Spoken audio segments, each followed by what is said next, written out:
Hi, I'm Kevin Valling, joined alongside Magda Giannikou from Banda Magda. How are you doing? I'm doing great. Great. So you're here performing with Snarky Puppy here at the Roseland Theater. How are you feeling about that performance? Very excited. So I guess just to start, how would you describe Banda Magda to someone who has not heard the music before? Banda Magda is a community of musicians that are curious about musical cultures worldwide and inspired by them and let them kind of like get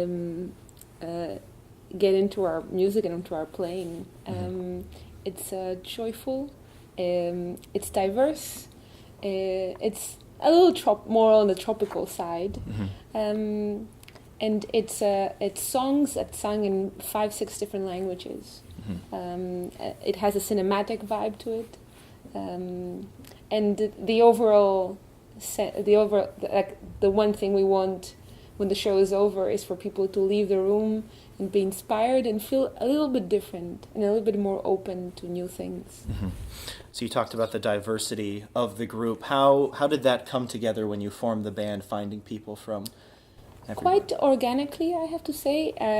Basically, my band started off in parties in my house, Really? Dinner parties. I would invite my friends, and we would end up playing music, and then maybe we would try some original music instead of like playing covers at home just for fun. And that's how I met them. And then they all moved to New York, and I decided to move to New York as well. And that's how the magic started. So you were before you went to New York, you were all generally in the same area to start? We met at Berkeley, in Boston, where I went to study. So coming from Greece, it was the first time in my life that I was in an environment that was so diverse. Berkeley was very diverse. And so part of my members are from Japan, they're from Argentina, the US, Colombia, many different places. So you have the different cultures and singing in a bunch of different languages. Who does the songwriting, and how do you kind of balance everybody's different backgrounds? I do all the songwriting, actually. Apart from some covers that we do, some either very popular songs from a specific country or some folkloric music from a specific country. Whatever is original, I have written, but there is definitely input from the band as far as the sound, the arrangement, the aesthetics, the color, all that, of course, the performance on stage. My music is transformed into something that is not only me. And so how much fun is that to work with people from all these different backgrounds coming together to make all this music? It's awesome. They make my life so meaningful. So you're performing with alongside Snarky Puppy here, and you've been and you're kind of traveling they're them. so generous. They're actually gonna back me up today, so they're gonna perform my music all together, and they're really generous and nice people. So how did that relationship with the band form? Well, I met Michael first, and I met him back in 2010, our bassist couldn't play a gig, and our vibraphonist and percussionist, Keita and Mika, both Japanese, they recommended I call Michael. And back in the day, Michael actually had time, and he actually answered, and he played those gigs with us, and it was friendship at first sight. My band and his band, we connected so much. Marcelo and Keita later on became some of like the percussionists at Snarky Puppy. So it's like a sisterhood kind of bands. And how did that help? That was right when the band was getting started, or right before the band was getting started when... His or ours? Yours, Banda Magda. It was just at the beginning, I think. It was before our first album. And so actually I asked Michael to help me out a little bit with the first album, to help me finish it. Because I produce other people's music and I arrange for other people's music, but it's so hard to do it on your own thing because you lose so much perspective. So our friendship came to a great timing because he helped me so much with like, okay, this is it, finish it, trust me. A decision maker, that's what you need. Right. How was that process of recording and creating that first album?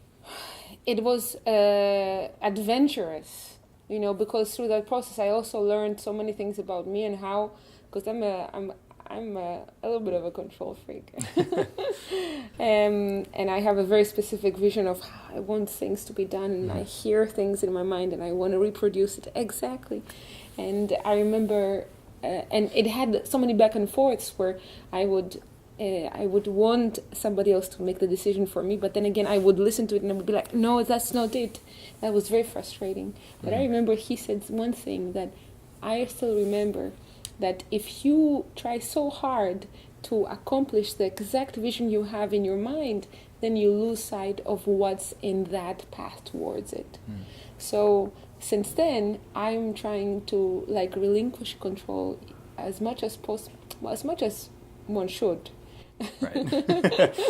In order to let the unexpected and the musicality, the opinions, the personality of your team to make the project and the music even richer and even more meaningful. Right.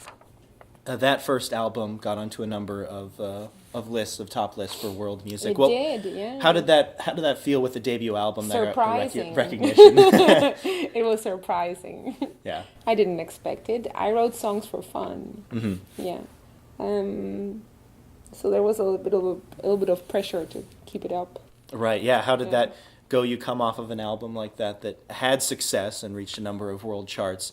To go into that second album, could you feel that sort of pressure? Like, all right, I got to make one just as good. I did, but at the same time, I had confidence in myself that if people are going to, I think what's important for me in my music is that people trust me, and that's why I believe a slow growth for a band like ours is important. I want them to trust me in my decisions, whether it's Amurtela or Giannikou or Tigre, and it's happening. People kind of get into the universe, not so much on the specific song, or so. What I did though to actually relieve a little bit of the pressure is I did a very different album. I did an album of all cover songs. The first album was all originals, and the second one was all music that wasn't mine, and I just focused on the arranging. And also, it was more in a live setup. Most things were recorded live, whereas Amurtela was very overdubby. It lacked that kind of live character. So you have one album that's originals, then you have a second album that's covers. What did you go into Tigre wanting to do with that third album? A combination of both. It's part me, part the band. I want to be powerful. I think that arrangement-wise and as a voice of the band and for myself, it's the most right on. Because I felt that both in Giannikou and Amurtela, I felt that you could sort of distinguish, this is a samba, or this is a lando, or this is something. In Tigre, this all weaves together different inspirations and different backgrounds, but they come together in a way that has a new sound, and I feel that is the most representative of what I would like to do in the future. What was your favorite song on the album to make? I cannot answer that question. They're all my babies. What have been your influences in making this sort of music? In general? Yes. I started film scoring, so I'm really into movie music, film music. I listen to film music almost every day, a little bit, and so there's something narrative and storytelling about the music, even though it's songs. Some influences, of course, are from South America. The rhythms are mostly driven from that part of the world, maybe South America and Africa.